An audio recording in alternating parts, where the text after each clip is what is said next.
There was little doubt in anyone's mind who brutally beat and murdered Dawna Natzke. It was unequivocally Kevin Duck. Dawna was last seen leaving a party with Duck. That was the last time anyone saw Dawna Natzke alive. A neighbor reported hearing a blood-curdling scream at the exact time they left the party. She heard a scream that sounded like an animal, and it had to be Dawna. Duck blatantly lied to Dawna's son about what time he got home. I knew it was him, and I had no intentions of looking any other direction. And Duck's own father even led cops to Dawna's body scattered around a remote pond in the forest. Kevin's dad was telling the cops where to look when we were trying to find Mom. But prosecutors had one big problem with a key piece of evidence: DNA found on Dawna's bra at the crime scene. There was a mixture of DNA. Prosecutor Joe Graham won't be specific as to what kind of male DNA was found, but tests reveal one thing. We had collected samples from Kevin Duck to have analyzed, and it was not his DNA. And if not Kevin Duck's DNA, whose is it? Prosecutors tell Crime Watch Daily the sample doesn't match anybody in the national DNA data system. So the question now, who was with Dawna when she was murdered? There's no doubt that whomever's DNA is on that brassiere had something to do with this crime. Attorneys Brian Johnson and Clay Jansky represent Kevin Duck. They say that mystery DNA, along with some clothing found near the crime scene, prove Kevin Duck didn't do it. There was also some clothing that was found on a barbed wire fence out there that they could not match back to any of Mr. Duck's clothing. Duck maintains he was at home sleeping the night Dawna was murdered, but tells detectives he remembers Dawna saying she was going back to the party after he went to bed. Dawna was going to head straight back to the party, get her mother, and take her back to her vehicle or stay at the party for a little bit longer. But Dawna never made it. There was obviously another person that came into contact with her. Investigators look at Dawna's soon-to-be ex-husband, Todd Natzke. I mean, obviously, you've got a divorce going on. Apparently, Todd had sued Dawna's mother about some money issues, and so we certainly thought that Todd would be a suspect.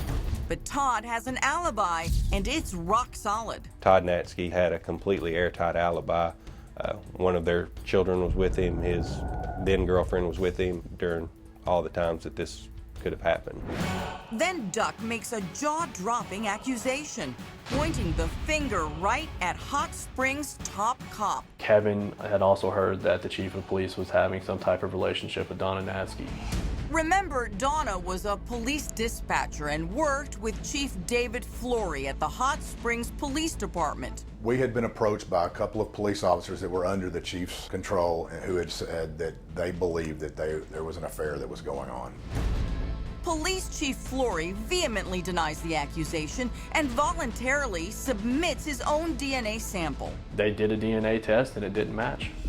For months, the DNA remains a mystery, and so does the identity of Dawna's killer. But her co-workers refuse to give up until they find the real killer. This one was very personal for the Hot Springs Village. This was one of their dispatchers. This was one of them. We definitely paid attention to it to make sure justice would be done. Then an unexpected witness comes forward, Kevin Duck's ex-wife. She tells detectives a story that sends chills down their spines, revealing an eerie, familiar story about how Kevin Duck brutalized and then left her for dead.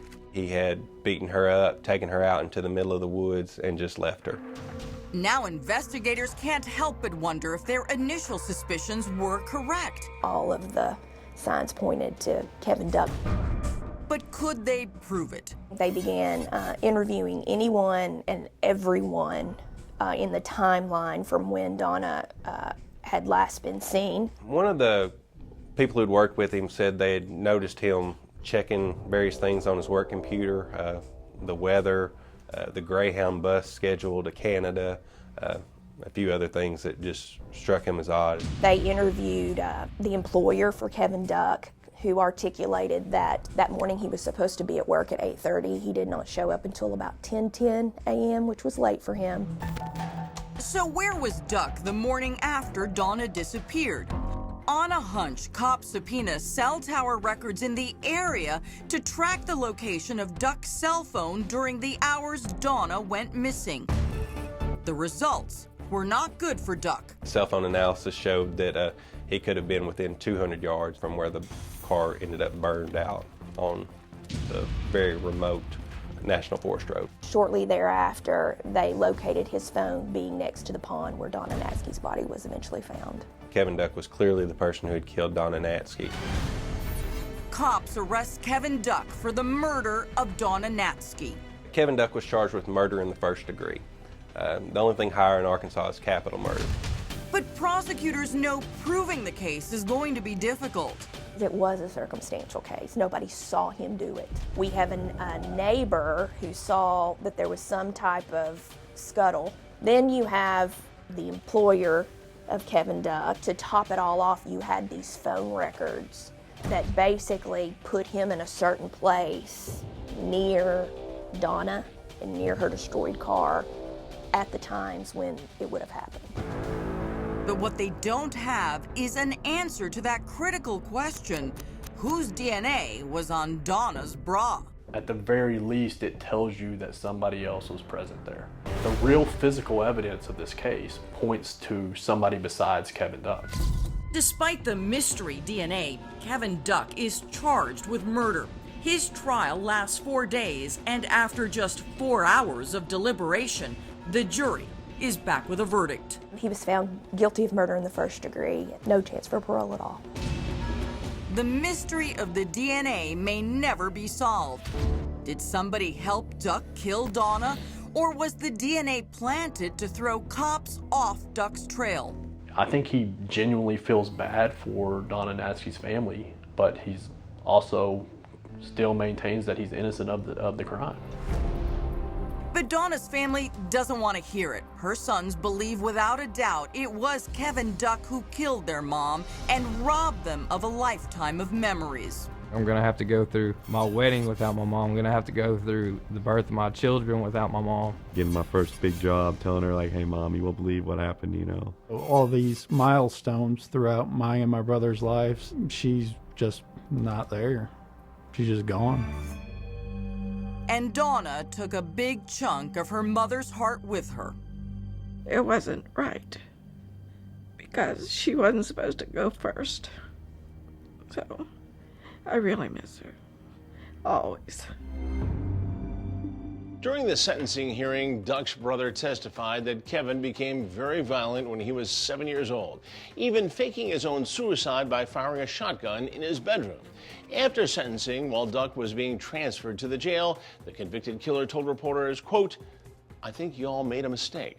Duck has already filed a notice to appeal his conviction. I'm Chris Hansen. If you like this story, make sure you tune in every day to Crime Watch Daily. You can find where the show airs in your city at crimewatchdaily.com.